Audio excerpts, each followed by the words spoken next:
All right.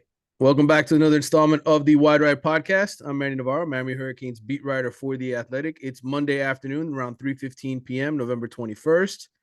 Your Miami Hurricanes are 5-6 following a 40-10 loss to the Clemson Tigers, and they are heading into Saturday's regular season finale against Pittsburgh, a 7-point underdog, I believe, to the Panthers. Carlos Ledo of the MIA All Day Podcast is back with me for this latest installment before Thanksgiving. You and I are going to be enjoying some good food here in the coming days, Carlos, and then probably wrapping up the season on Saturday. Primetime kickoff for the Hurricanes. A lot to get into. This is breakup season, by the way. I don't know if you knew that. It's officially like the opposite of Valentine's Day. Instead of people hooking up, this is the season when people break up on the college football gridiron. Miami's already been breaking up with several players. We've had some announcements of players entering the transfer portal. Elijah Roberts, the latest. I guess that was last night, announcing he will be entering the transfer portal at the end of the season. The former four-star defensive lineman from Columbus High School. You've had Thad Franklin, the running back. You've had who else? I think Avery Huff is going to be next. Gilbert Frierson. Gilbert Frierson, the DB. A lot of guys basically getting the picture that they're not going to play much here and that they're best served going elsewhere. I sent you my list on Saturday, Carlos, when you and I were chatting when I was up at Clemson for this game, sitting in another outdoor press box where it's nice and cold. And I think I gave you how many names? 21, 22? 20, yeah. At that point, with the ones that had already declared, it was like 23. 23, right? Which is the number I we can go over my list later. But it is breakup season, and we don't know, who Mario will be breaking up with on the coaching staff, but there are certainly 98 reasons to look for another offensive coordinator after what we saw Saturday. Um, yeah. And as far as breakup season, I think everybody's doing it now, so they don't have to buy each other Christmas presents or be Right. part of the Secret Santa team activities. So that's a good move. That's a veteran move right there. If you're gonna escape any sort of Christmas gift situation, you either call in sick to the office Christmas party or you just transfer from the current school that you're at. As far as the offensive performance, listen, man, there's how much could you really do though? I think we've seen this offense struggle against lesser defenses all year. You knew it was going to be a slog. I think last week against Georgia Tech, they sort of had the perfect storm of being able to catch Georgia Tech off guard and not have them really prepare for what Ja'Cory Brown could do in the ground game. And that caught him off guard. And the defense playing really well and creating turnovers. And I think that's what shut Georgia Tech down ultimately was not being able to move that football and turning it over to the Hurricanes or Hurricanes protecting the football. On the flip side of that, when you have a team like Clemson, that's not easy to fool, who's athletically probably the best team you've played to date and is just really prepared for everything you're going to throw at them, it's going to be tough slogging if you can't create some separation. I knew this game was pretty much over the minute that Ja'Cory Brown missed Restrepo on the first play of the game when he was wide open on that go route. Second play of the game. Second play of the game, sorry. And Yeah. after that, I knew it was all downhill. Especially then after that, when Ja'Cory breaks, gets a first down, and then they get called for the Blindside block block. penalty by Jalen Knighton. It's which those back in the day, everybody used to hunt crackback blocks. Now it's illegal in football, but I get it. I understand them trying to protect player safety, but I mean it's tough for Josh Gaddis. You couldn't expect that offensive line that's hampered and injured and depleted to really do anything against probably the best defense they've faced all year. I mean, but 8 yards and a half, that's pretty embarrassing. And that's sort of another indictment on what's gone on this year with the offense. 8 yards at the half, 98 yards for the entire game on offense. And that hadn't happened since November 27th, 1965, when they played Notre Dame to a scoreless tie. I looked it up. The number one songs in that year, Rolling Stones, I Can't Get No Satisfaction. Good Pretty much good a, song. pretty much a theme song for Miami this year.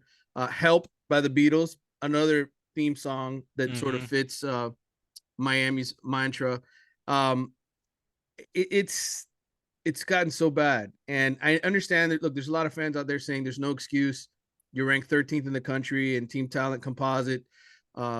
Yes, you've had injuries, but 98 yards is inexcusable, and it's hard to sort of like give much of an argument when Furman had over 300 yards against Clemson back in week 2. When other teams managed to move the football, the fewest yards before this game by Miami, 98 yards against this Clemson defense, was 281 by Notre Dame, and Notre Dame beat them. in that game because they had a couple, pick sixes and big plays the defense made. But still, I mean, 281 yards, 98 yards, 6 first downs the whole game for Miami.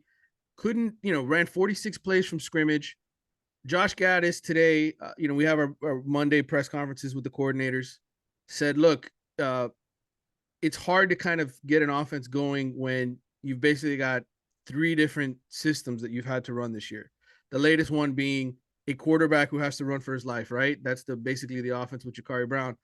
And before that, you're trying to run the football the first 3 games of the year. Then you finally decide to switch to Tyler Van Dyke. Look, Mario Cristobal will never say this. Okay, he will never say this. But I responded to one of my readers at The Athletic with this comment the other day. I think he punted on the season pretty much early in the year. He says they're trying to win Friday. I get it. They are. They're not. I'm not saying they're trying to lose. What I'm saying is I think this season at a certain point became much more about let's figure out who the horses are that we want to keep and who are the guys that we're going to break up with. And that became the central focus versus win every single week. Because if you're trying to win from the get-go, you're smart. He's a smart enough guy. There's a Broyles Award winner on the staff, right? There's Kevin Steele's not a bad coach.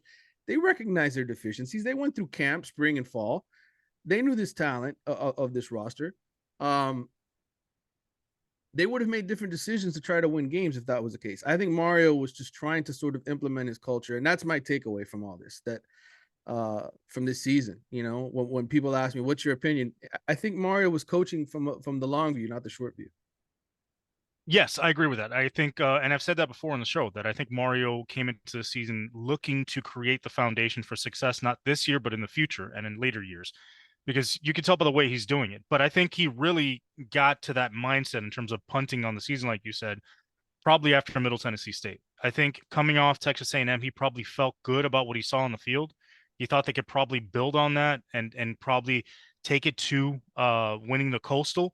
And then once they lost to Middle Tennessee and he saw the results after that, he figured this probably was going to be a long season, and then didn't make the adjustments for the short-term success. Just continue to stick with a plan and implement his system even more strongly to see who would last and who he'd need to get out of here as soon as possible. And I think that's the way the season has gone. And then when you mix that in with the injuries and all the stuff that's gone on, at that point, he's probably said, listen, we just need to figure out who we can keep here long term, who's going to be part of this moving forward. And we'll just keep pulling out at the foundation, keep pulling out the rot, and get to the point where we're ready to go and start rebuilding. I want to go position by position about do you break up, do you ride it out? But let's start with the coaching staff because I think you have to kind of do that, right? We've gone through 11 games here.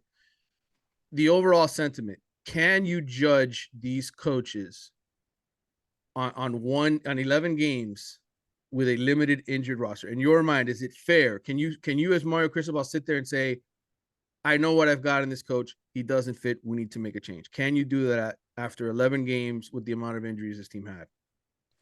I think you could do that to an extent, not by looking at the ultimate result in terms of points per game or look at the ultimate results of averages and things like that. I think you look and see, are these guys, do they look prepared?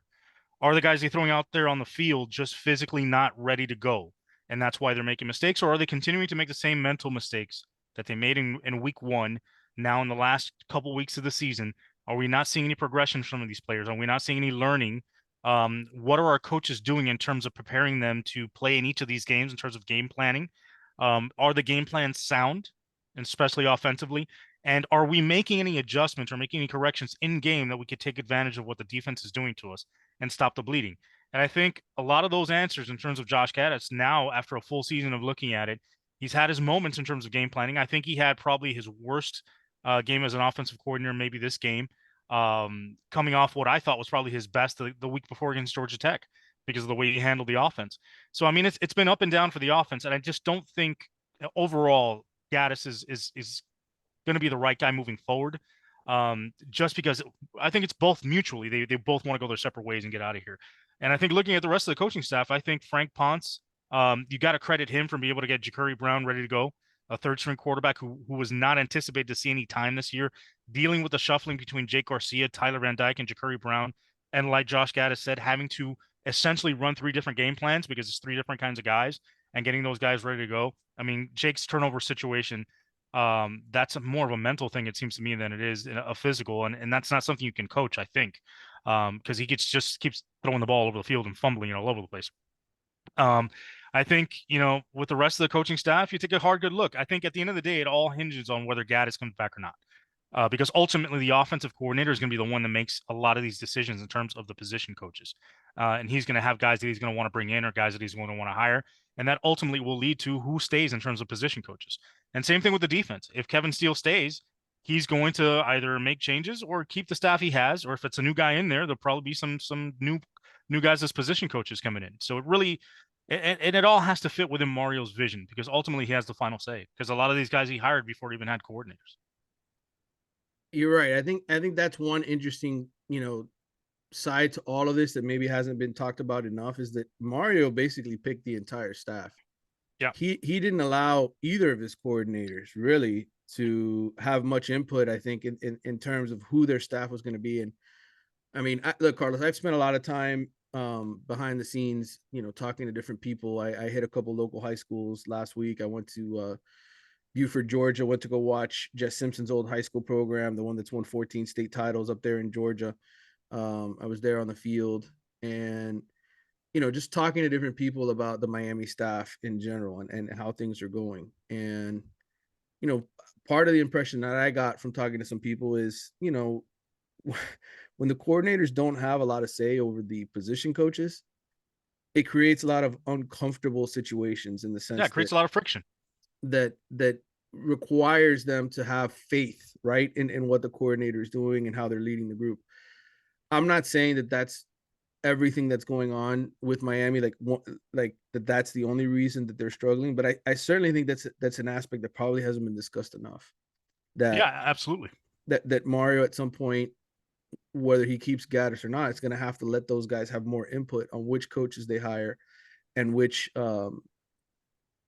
assistants stay, so to speak, and which ones are actually supportive and have the long term vision. Um, Well, ultimately, what ends up happening is because you have guys on your staff as a coordinator that you didn't pick, that you don't feel comfortable with, that you haven't worked with before, there's a learning process, right? There's an adjustment period. There's like you said, it takes time to gain that trust with one another and to get on the same page, and that ultimately affects the result on the field, because the way you work with a staff that you are familiar with is different than with when you're trying to teach a group of guys you've never worked with how you want your system run. So if it's guys you've worked with in the past, the installation's easy, the corrections during the season are easy, the adjustments become easier. You guys know you're all on the same page in terms of how you teach the scheme. Whereas when you're dealing with guys you've never worked with before, now you have to teach them as well, and you have to get on the same page. And sometimes when you're in the middle of a season, it's hard to understand how these guys are teaching things an individual.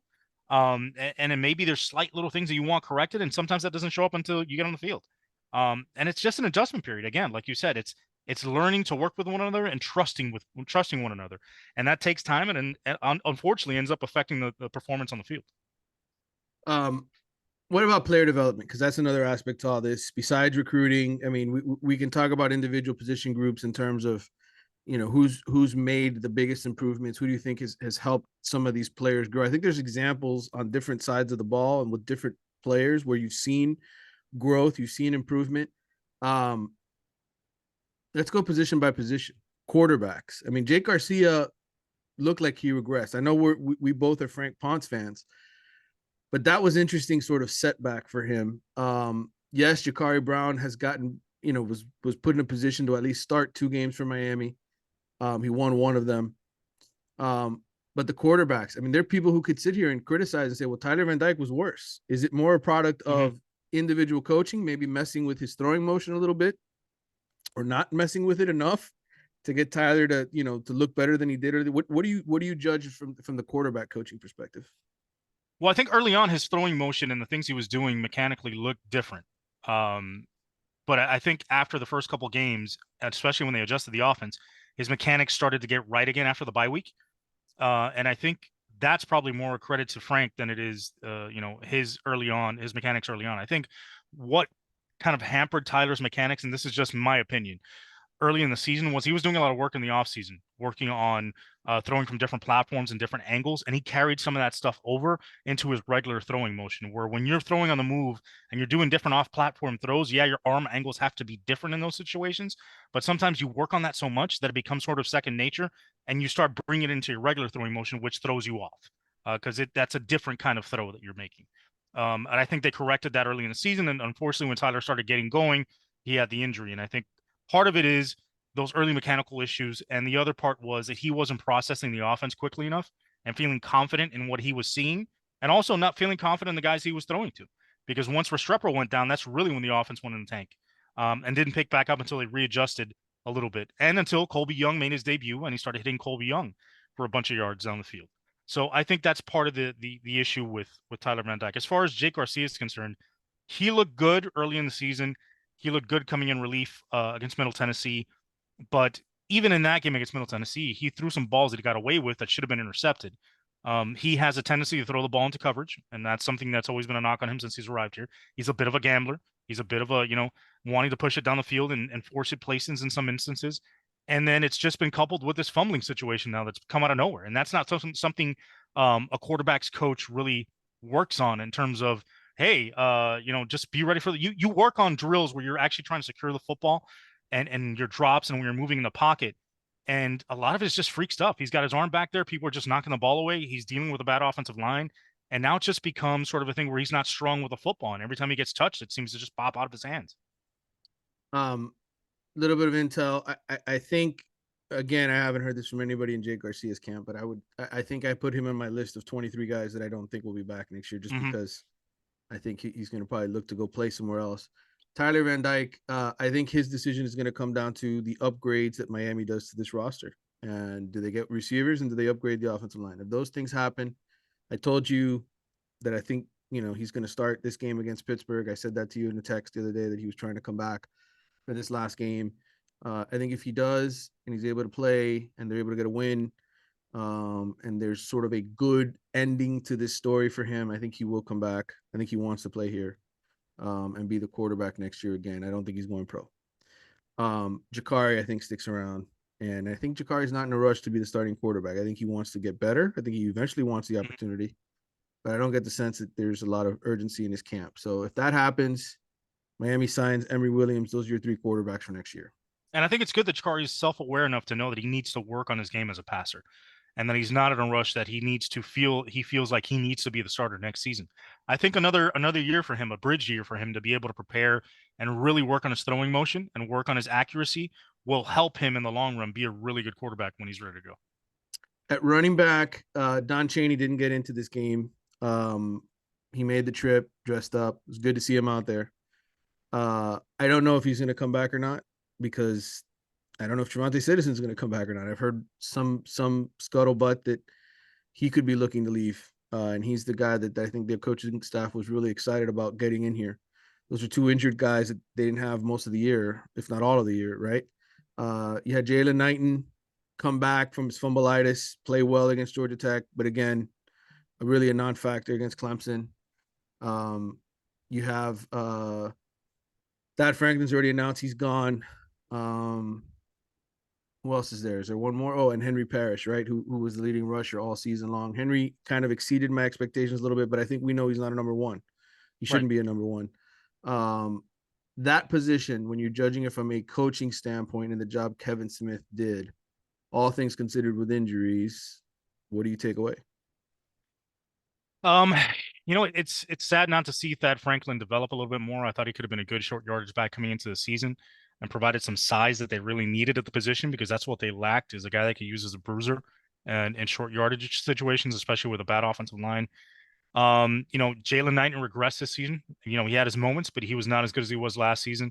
Although he was averaging only about 3.8 yards a carry last year, he did a lot in the passing game. And every time he got in space, he made plays. He hasn't made very many plays this year. Part of that, I would say, is Gaddis's fault for not scheming it up for him. Um, Henry Parrish, again, like you said, exceeded expectations. And I think he was very comfortable working with Kevin Smith because he did it in the past at Ole Miss. And I think it was adjustment for all these guys. I think, credit to Kevin Smith, I'll say this, for getting Lucius Stanley ready to play the walk on, getting him on the field, and at least having him perform to a reasonable level with very little time on this roster. But I didn't see anything spectacular out of the running backs for me to say, wow, this guy's a great running back coach and he should stay on. Yeah, I think there's a chance there could be one of the running backs who leaves via the portal, maybe two, because of opportunities. And I'm not saying that's what's going to happen. I'm just saying And don't be let's look at what surprised. Mario values most, recruiting, right? And right now, there's no major running back commit that you're like, oh shit, look at what Kevin Smith pulled out. Yeah, there's That nobody waiting in the wings right now. There's no other commitments. right. They are trying to, I think, pluck a couple guys off of other commitment lists and could look at the portal for help. I think that's a reality. Yeah, and it may come down to that. Maybe you flip some Mark Fletcher, get somebody like that, where they're like, okay, well, you've earned your stripes. You've earned another year here on the staff, or it may just be a situation where like, listen, your guys didn't produce enough on the field, and you're not getting anybody in the recruiting ring, so let's go. You're out. Josh Gaddis coached the wide receivers this year. Keyshawn Smith went from being a starter to not playing at all, being a return man, and then not being with the roster whatsoever. I think he's gone. Michael Redding, unfortunately, just hasn't caught on in the 3 years that he's been here.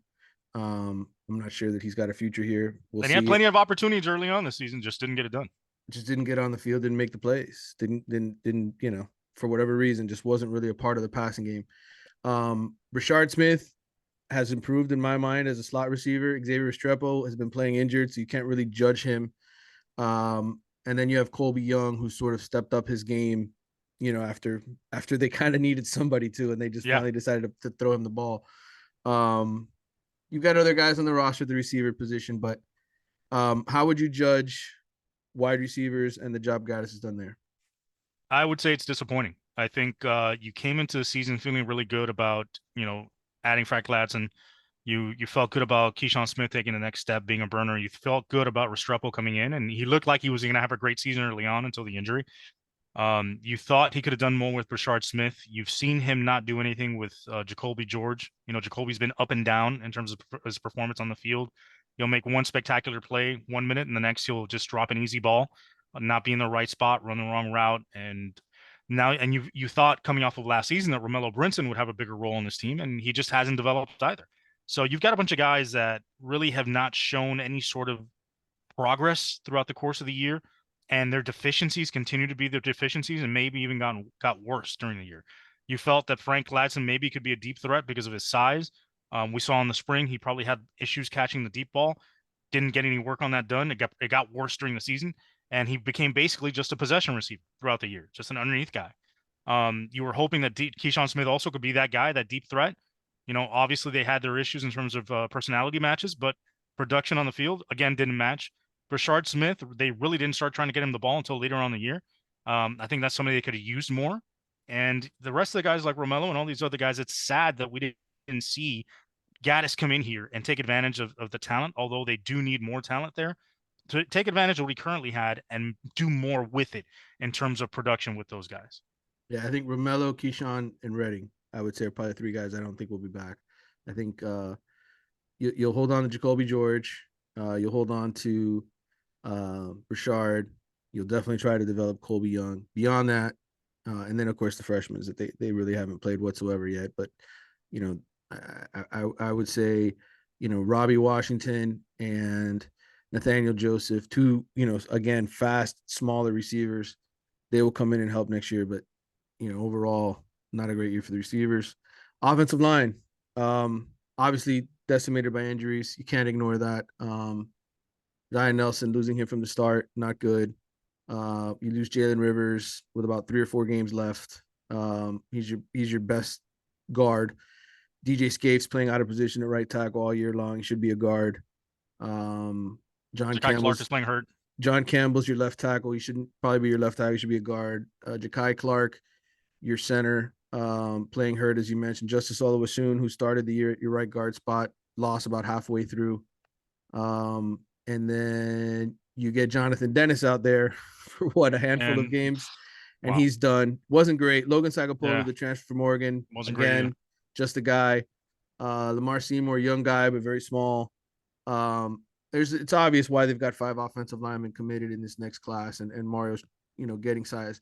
The one positive, Inez Cooper, right? I mean, that guy has come in, Yeah, and I think you see what Mario envisions there. But Alex Mirabov, year one, I know you can't do anything about injuries, but what do you say about his job? I think if you look at the overall production in the offensive line, I think it's been a bad year for the offensive line. I don't think they've played well. They've had their moments in the pass blocking, but they haven't done a real good job run blocking outside of the first couple of games of the season. Now, again, a lot of that is due to injury, like you said. A lot of guys rotating in and out. I think that also has to do with the type of scheme that they're running from week to week, depending on who the quarterback is. So, some weeks you're going to go in there with Tyler Van Dyke. We're going to be pass blocking 70% of the time, and you're not going to have a whole lot of run blocking responsibilities. Then you're going to get with Jake Garcia, and it's going to be a bit of a mix in terms of what they do in the run and pass scheme. And then with Ja'Cory Brown, it's a totally different scheme completely. So it's been a lot of back and forth, a lot of schizophrenia on the offensive line in terms of personnel and scheme. So that lends itself to it. But I would say it's a very disappointing year for the offensive line as well. Um, all right. Tight end, we kind of skipped them for a second. Not a very deep group, especially when you lose Elijah Arroyo, who was supposed to be your up and coming star. The one thing I liked about Arroyo, he has kind of tagged along. He paid his own way to get to Atlanta. Basically, couldn't fly with the team because there's only X amount of seats on the plane for travel rosters, and so he kind of went on his own, went up there, and then he was on the travel roster this week for Clemson. So I think he's definitely a big part of the future. Will Mallory, okay season, not a great season, an okay season. I don't know that he's going to get himself drafted. I think there's a chance if he has a really good combine. I think there's no Uh, chance. but more likely than not, one of those careers that doesn't finish the way maybe he hoped. And then really, you had Khalil Brantley catch a touchdown pass this last game, but really not a lot of production from the position overall. Stephen Field ends up sticking from the previous staff. I think Mario tried his best to try to get somebody else, didn't really extend the contract until kind of the last minute here in fall camp. Interesting situation with him. Maybe he's one of the guys that goes or moves into a different position, maybe a recruiting type position on the staff. But how do you judge the tight end for the season? I mean, you didn't see any growth out of Will Mallory. Will Mallory was just the same guy he's always been since he's been here, and his bad blocking, and I mean atrocious blocking, has continued to follow him the entire season. He has done a terrible job. You constantly see him on quick screens, bubble screens, getting eaten alive by DBs, blowing it, and those plays get blown up. You see him on the offensive line when he's in line or trying to make a block to spring a running back and create a lane or a gap, getting destroyed and missing blocks.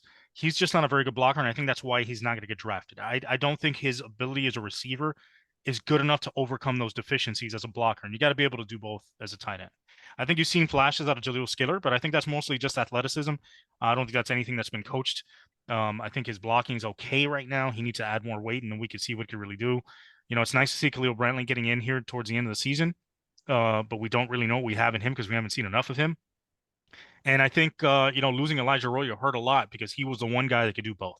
He was the one guy that was an athletic enough tight end to get open in the pass game, but also physical enough to really put the hammer down on the run game. And the guy that you expected to be sort of that hammer in the run game to help Dominic Mammarelli has been, he's seen some snaps and he's been okay when he's been in there, but nothing spectacular. 62 snaps for Mammarelli, and I think it's 57 for Brantley. Yeah, it's nothing impressive out of the tight ends as well.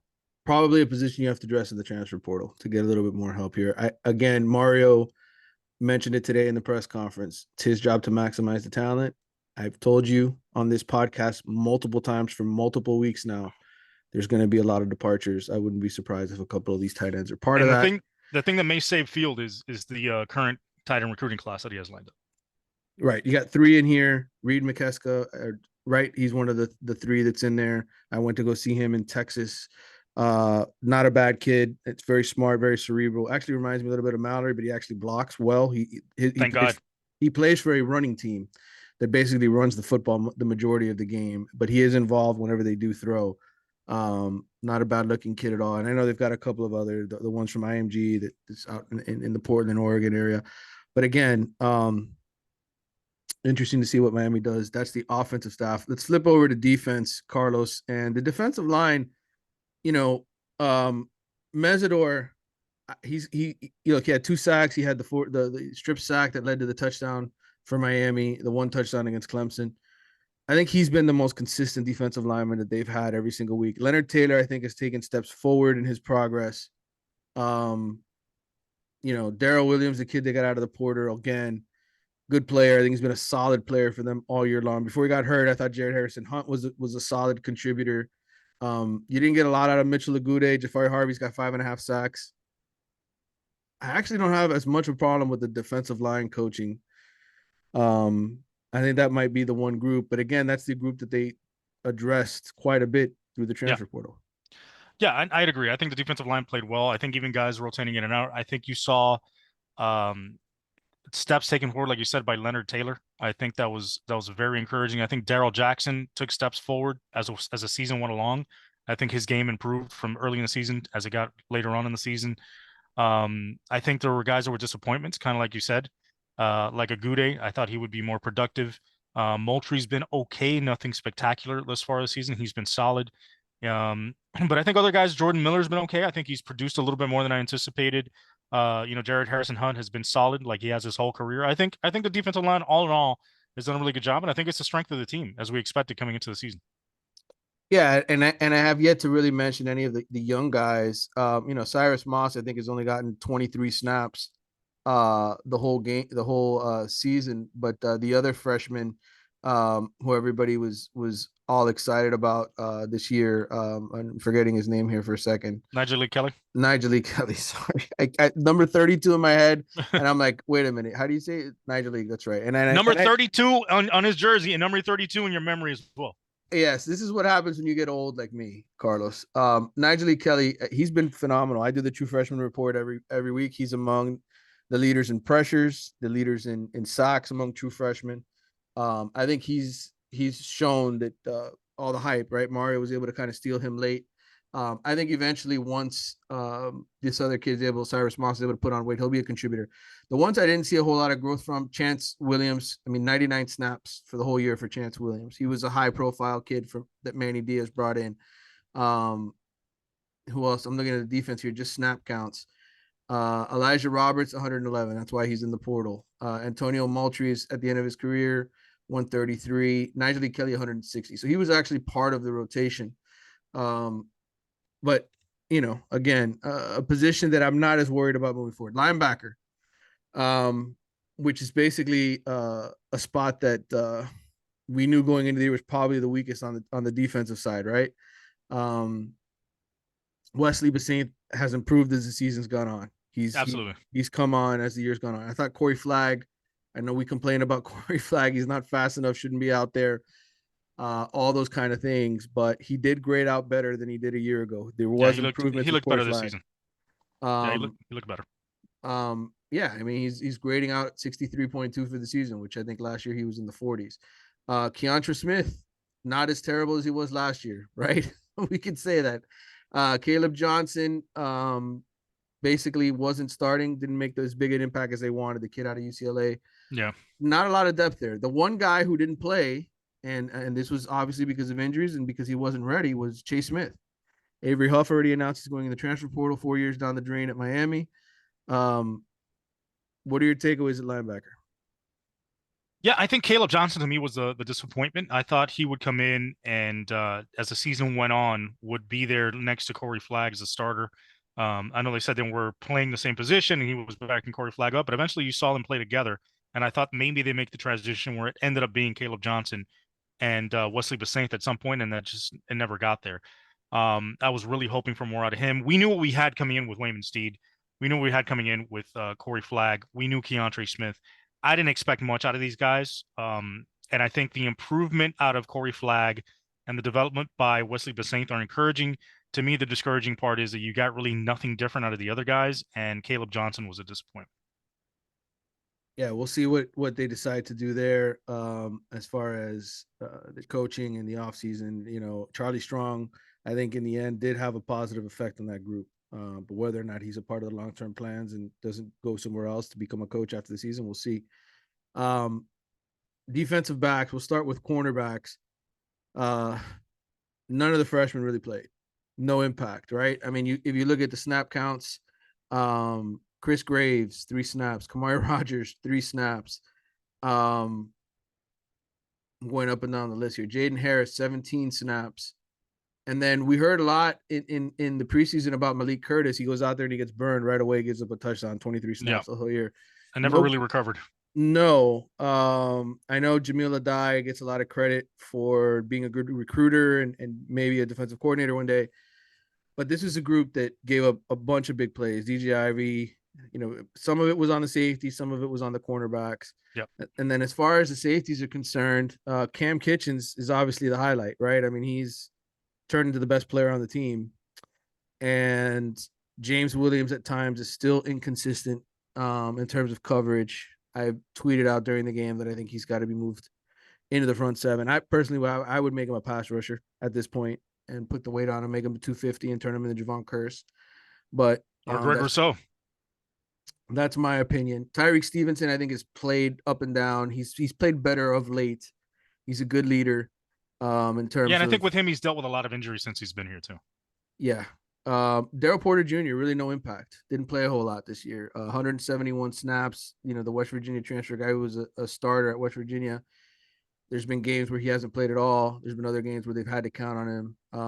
It's kind of a mixed bag with him. So Corey Couch looked better this year, I thought, Yeah, than he last year. improved. Corey Couch is Yeah. a good example of improvement. But how do you judge it overall? I mean, it's up and down. And again, you knew coming into the season that was going to be one of the weak spots. You felt like the corners weren't that great to begin with. You felt better about the safeties, and I think the disappointing part there is the lack of development by Avante Williams.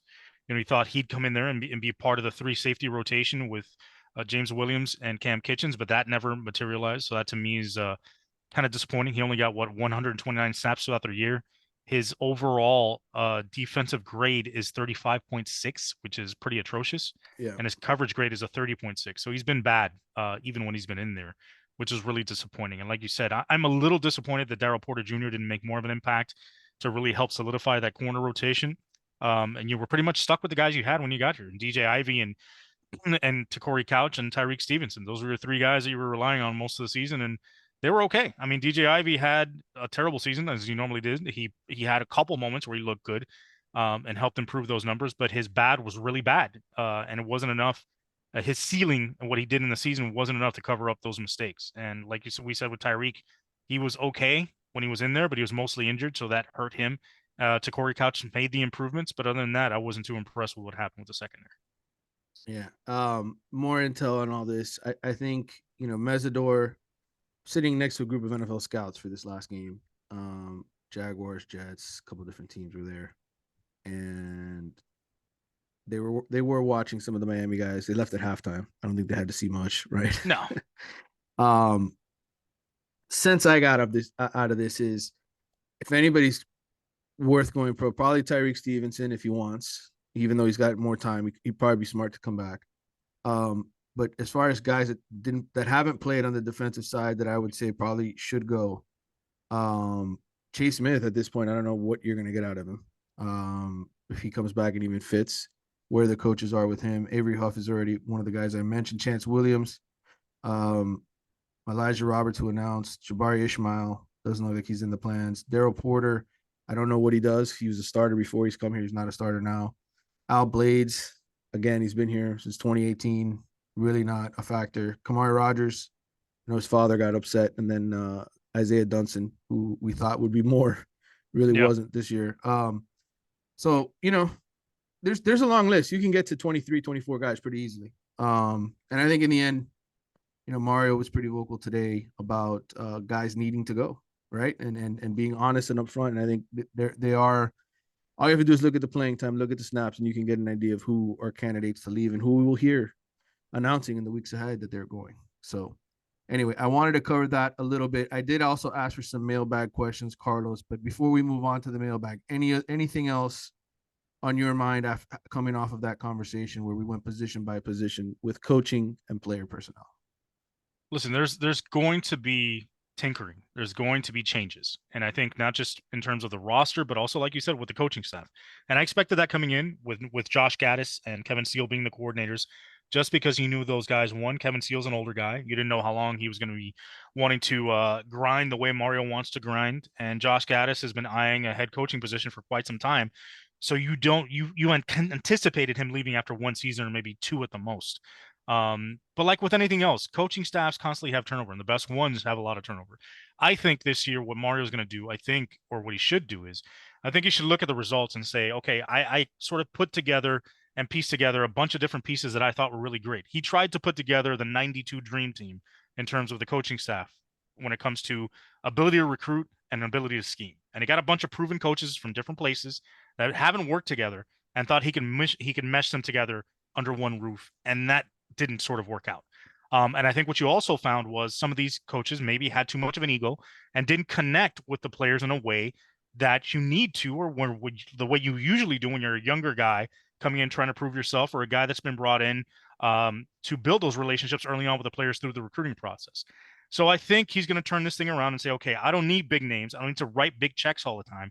I need to find what fits my team and my systems, right? So whoever the next offensive coordinator is, like you said, if Gaddis leaves, should be allowed to pick out the rest of the staff to fill that staff out with Mario's approval, with guys that he feels understand his system and understand what he's trying to do, and they can work together. Same thing with the defense. If Steele leaves, whoever that next defensive coordinator is should be allowed to fill out that roster or that coaching staff with guys he feels comfortable with and guys that he feels match what he's trying to do and what Mario's trying to do overall.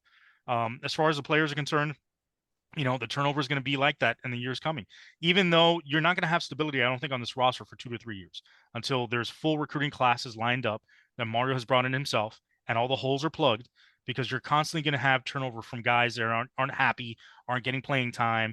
And that's just the nature of the beast in college football. Only this time we're getting a wholesale change because it's guys that are held over from a different system and a different era that no longer fit the overall culture and the overall direction of the program. And I think it's a mutual parting of ways at this point, where they're all on both sides saying, listen, it's best for all of us to move on and bring some other guys. The question is, can Mario match the personality and culture fits through the portal along with the talent that he needs?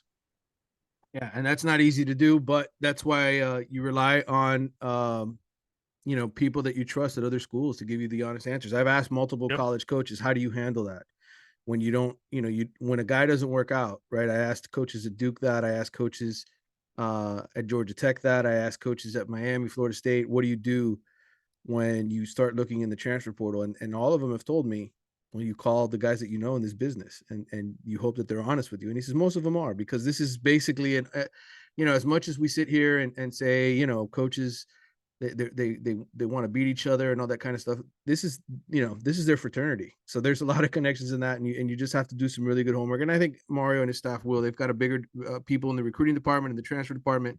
Alonzo Highsmith's involved, so I think they're doing a thorough job weeding out the guys that they really want to target. And look, there's a lot of guys that don't even have in their names in the transfer portal yet that are going to have their names there. There's conversations that are had all the time Mm-hmm. behind the scenes between high school coaches and parents and different people who say, hey, I want to take my kid to your school, or I want to go here because I think my kid would do well under your program. So I think there's going to be a lot more of that, names that you haven't even heard yet. Yeah, That it'd would be silly to think that guys aren't putting feelers out there to see what schools would be interested in them.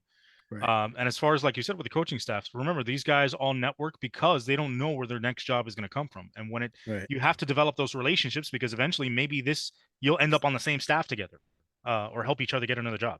Yeah, that's the way it works. All right, this is from Embrick Isles on Twitter. How many players do you think will enter the transfer portal this spring, and who are some names to watch that haven't entered it yet? Well, we've hit a few of them here, Embrick. I put a list together of about 23 guys that I texted Carlos over the weekend, and I think I mentioned almost all of them in the last 30 minutes here as we've gone position by position. So go back, listen to it again. I mentioned all the guys that I think are candidates to go. Um, all right, this question is from Andrew V underscore 17.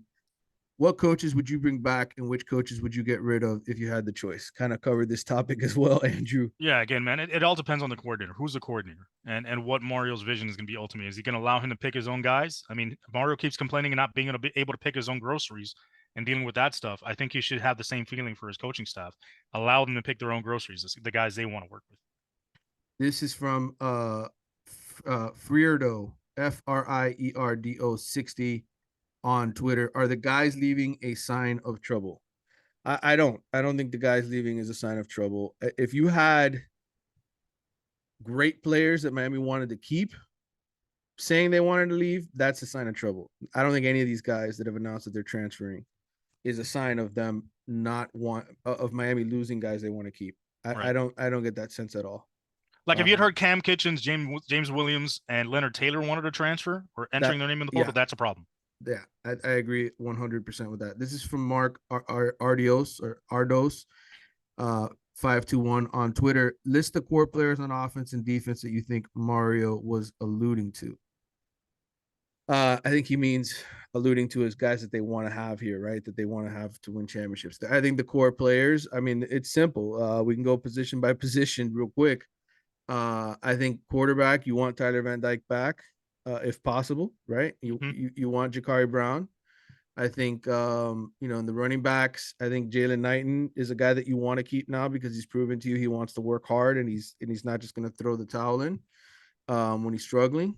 Um, Don Chaney Jr. remains to be seen. I'd like to see him run the ball in this next game before I give that opinion. Trevante Citizen, who knows if he ever ends up carrying the ball here, but that's a guy I know the coaching staff likes. Receivers, I say Colby Young and Brashard Smith and Jacoby George are probably the three guys you want to keep. Tight end, you want Elijah Royal back.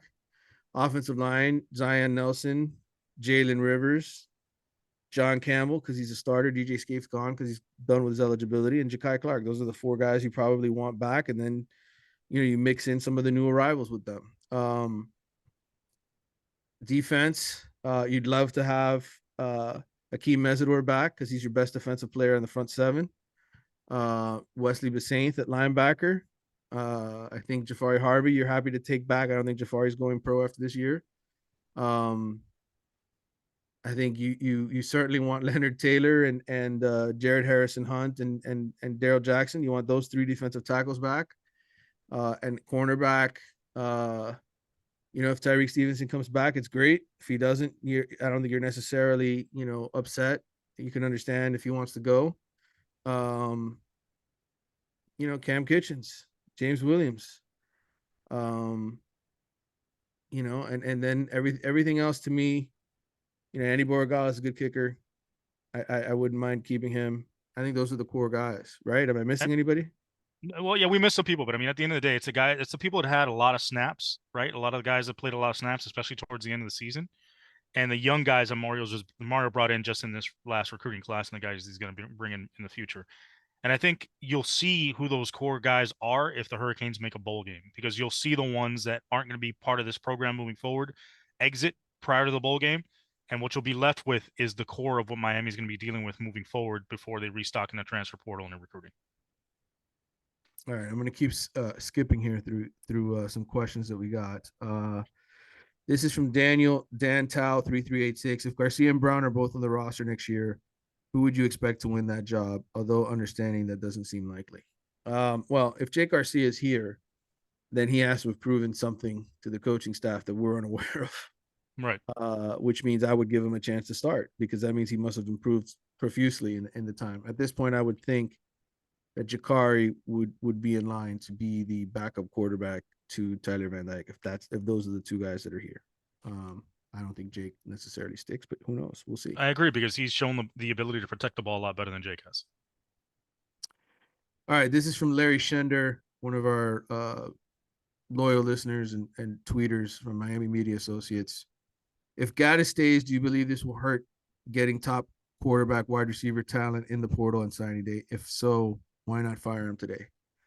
I've yet to hear a recruit quoted once saying, I won't go to Miami if Josh Gaddis is there. In fact, I haven't gotten that hint whatsoever from any players or any coaches in terms of high school players. So I think the way you have to look at this is players and high school recruits look at playing time and opportunity as the number one factor.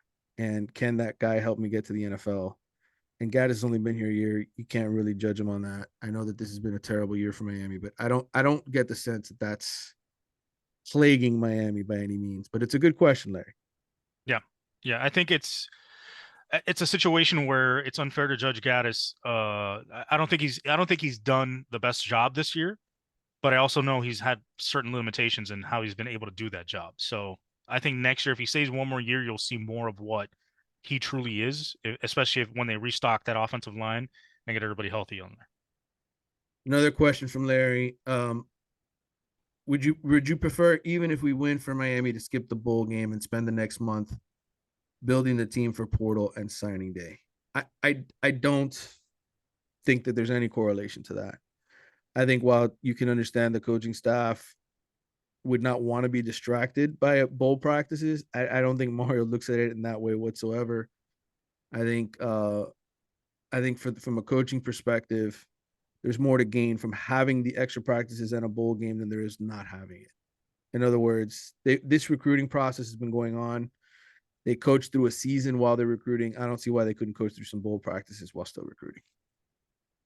Right, and I brought up on my podcast that it may be if they do miss the bowl game, I'm not going to be so upset because that'll allow the young guys to rest and not have any issues with injury for a bowl game.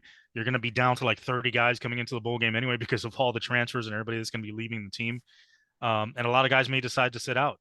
So, but if they do make a bowl game, I think it'll be interesting if they make a bowl game and they end up with an opponent like, let's say, the Gators or somebody that's interesting enough to draw the fan base in. And if they win that game, send the season off on a positive note, which, as we know, for perception purposes, is great. If you could finish 7-6 with that last win being against the Gators and then go right into recruiting successes, then you're already building the hype train for the next season, and hope prevails. All right, let's move on. This is from Kane Stealth, Rick Smith on Twitter. Doing year-end self-reviews at my job. I wonder what were Mario Cristobal's goals for year one. At my job, we were rated a 1 through a 5. A 3 is performing. What rating is Rudy Fernandez and Jose Echevarria rating Mario this year? I think he'll qualify for a year-end bonus. Well, I spoke First to of all, I some. think that's up to Radakovich. Well, it's probably written in his contract already, and I don't. Unfortunately, this isn't a public school, so we get a chance to look at bonuses and what the contract includes. But I will say this: I've had conversations with people and in Miami's administration, and the feedback that I received was, we're even more encouraged by the way Mario has conducted himself this season with the hire than we were before this. And I think one thing Miami fans have to understand is that when they made this hire, it was viewed as a long-term investment. The 10 years, 80 million, all of that was viewed as, we're going to get there and we're going to get it right. We're not just going to hire a coach 4 or 5 years and hope that he gets it right. No, this is a full-on commitment. And there were a couple of examples. I wrote this in my story for The Athletic. Something that one person told me was after the FSU game, when I asked Mario about FSU scoring the late touchdown and making it 45-3 blowout. When I asked, did that rub him the wrong way? And Mario answering, no, it's our job to stop them. And they said that was very refreshing to hear a coach sort of present it from, we're not going to complain about something like that. It's our job not to get embarrassed.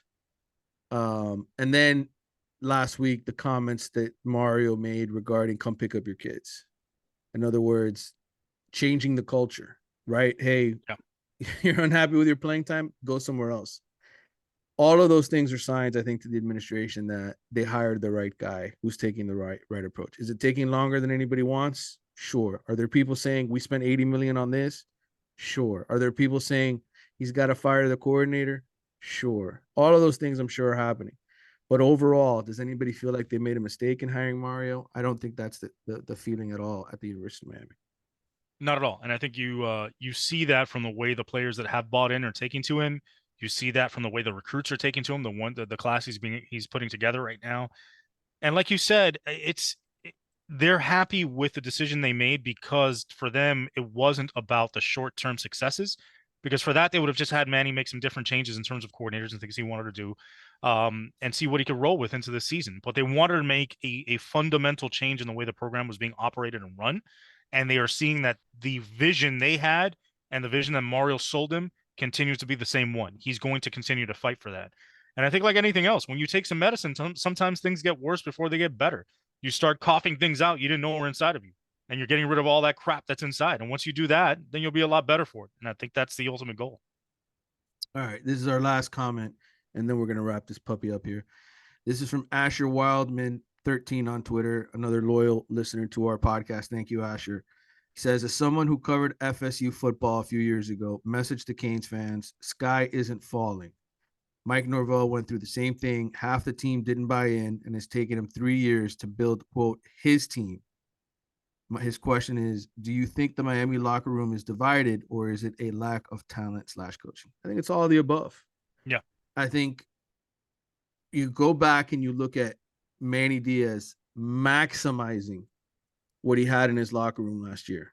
Okay. He maximized his locker room last year because they all wanted to play for him. They all were playing their asses off for him, right? In year 3, Yep. they went 7-5. There were still deficiencies. They couldn't tackle. They were blowing. I mean, the mistakes on defense were comical, and he's a defensive coordinator. Um, I get it. Recruiting rankings. I full disclosure, today after the press conference was over, I had a few of the guys, they look at me as the old man, right? Carlos, I mean, I've been on the beat now for over 20 years, and I've been around the program a long time. I covered high You're schools in the you're now city the for a long Edwin time. Pope of the Hurricane circuit. I'm only 44 years old, but still, I get viewed at times. Me and Gary Furman, two guys that have been on the program the longest. Susan, of course, for the Miami Herald, my former colleague. Um, you know, we're viewed as the older group now, and I took a couple of these younger writers, younger guys who cover the team. Streeter, who does his videos. Some of the guys from Rivals, Marcus Benjamin, the kid from SI, the young kid from who writes for SI. I told them, I said, the biggest problem for Miami the last 20 years is these recruiting rankings, these team talent composite. It sets these expectations, and there's a variety of reasons, and I've told you this, Carlos, many times. I just think the talent in South Florida is overrated. I've told you that many times, and there's Yep. a lot of guys that are 4 stars that shouldn't be, and I think that all leads into saying they're 13th in the team talent composite. My argument against it is, look at all the guys who left Miami through the transfer portal. Look at all the guys that have come out of this program. Find me the ones who went on and did greater things after they were at Miami than while Yep. they were here. And there's just not, it's not even a list of No, there's guys. not. I mean, there's maybe 2 or 3 examples that you can point to and say, okay, well, that guy wasn't half bad when he left and played somewhere else. It's talent recognition. They needed a Jimmy Johnson to come here, and a guy who's going to recognize talent. It's going to help development, get the right coaches around them, and build it up. Mario's one of the few guys who even wanted this freaking job.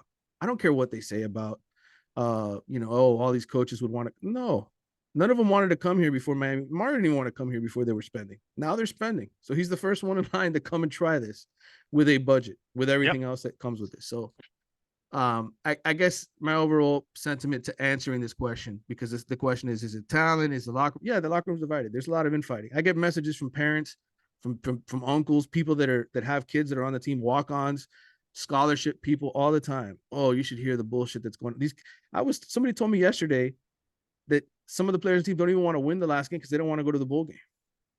Is that true? I don't know. I'm just telling you that's what I was told. Yeah. Okay. So imagine having to manage all of that, right?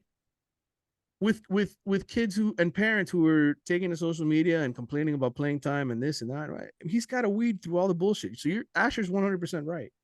At some point, Mario will have his guys here, and if he Right. can't win, then you know what? He sucks. He shouldn't be here. But I don't think Exactly. that's going to happen. I don't think Right. that's going to happen. I think he's Yeah. going to And find success here eventually. yeah, it's absolutely. And I think it's tough to do, like you said, when you're navigating all these different things and navigating all these personalities. And it always becomes worse when you're losing. Those warts tend to pop out more when you're losing than when you're winning, because it's easier to get guys into the fold when you're winning than it is when you're losing. But it's better for that to pop up now and not have those cancers show up later on down the road when there's a game on the line. And I think if you look at the talent disparity, right, we understand that these guys are overrated, and we've gone through the mental exercise, we've gone through the numbers. But if you really looked at that game on Saturday and you saw the two teams lined up across from each other, you can tell that Clemson was physically different than Miami. You could see it with your eyeballs. You could see with the way those guys were flying to the football. For God's sakes, do we have anyone on the roster? It looks like Jeremiah Trotter Jr. Look at the size of that dude at linebacker and how Right. freaking athletic he is, dude. That's Right. insane. And Clemson's backup running back is bigger than our linebackers. Seriously? Let's not even talk about trying to tackle the quarterback. Like it's they look like grown ass men, like they were playing in the NFL where they were playing a high school team. The size difference. The only guys that matched up were the defensive line, but other than that, even they were like, damn, these guys are pretty big. So if you haven't gotten the message throughout the season, If you looked at that game on Saturday, you saw what was going on, you saw those teams lined up against each other, you got the message now. Yeah, and I think Mario, without question, there is, as I was told by somebody, if he's going to take somebody undersized, it's because they're unbelievably special. I think he is certainly recruiting with a size chart next to him. I asked him, and he won't answer all the questions honestly when we talk and at the press conference. But I asked him earlier this year about Ines Cooper. Is that the typical guy you want? And he won't come out and say it 100%. But yes, that is the kind of guy he wants. He wants monster-sized individuals because in the end, the teams that are still standing, have those guys up front. They have Yep. size, they have physical presence about them. This is a man sport. This is a physical sport. Your body has to last. And what does it say about Miami's physicality when half the roster is injured? Yeah. And you know what? Alex Mirabal could teach you how to pass set, how to pass block, how to pull, where to place your hands on the blocking scheme. He can't teach you to be 6'6". He can't teach you to be 360 pounds. They could try and build you there muscular wise, but if you're not born with it and if you're not athletic in that 360, then it doesn't make a difference. He can't teach those things. Those are the things you got to go out and get. Zion Nelson weighed 240 pounds when he came in the door. Why is he having the injuries? I don't know, because he's 320 now and his body's learning how to carry 80 more pounds than it was a couple years ago. I think I've said that on this podcast before. Maybe not. I don't know. I've said it to a lot of people. So, yeah. Carlos, happy Thanksgiving to you and your family. Same to you, my man. Enjoy it. What are we eating this year? I'm driving up to St. Augustine to be with my parents who are up there, my brother, a few family members that are coming. What are you doing? Well, I've got the family bringing different things to the house. I've already got the tent set up in the backyard with a table ready to go. So my sister's doing the turkey. Wife is doing the stuffing. Mom is bringing rice, beans, yuca, flan. All she's making the lechon. So we got all kinds of stuff. We got the pumpkin pie, pumpkin cheesecake. We got all kinds of crazy stuff coming in. Jesus, you're killing me here, man. I'm getting hungry now. Well, we're doing carne puerco as well. No turkey in these Cuban households, right? I mean, that's not Oh, the we way do we both. roll. We double fisted, bro. You I got double turkey fist and it? lechon coming. All right, no turkey in my casa, that's for sure, brother. Anyway, enjoy your turkey day. All of you listening, Wide Right Podcast subscribers, those of joining you here on YouTube, thank you for tuning in to this week's episode. We will be back, whether or not Miami wins on Saturday. There will be more Wide Right Podcasts after this one. Because let's be honest, we're the real show, not the Hurricanes. So we might end up talking about all kinds of crazy stuff after the season, but you're still going to tune in because we're the fun. That's right. All right, brother. Thank you. Peace.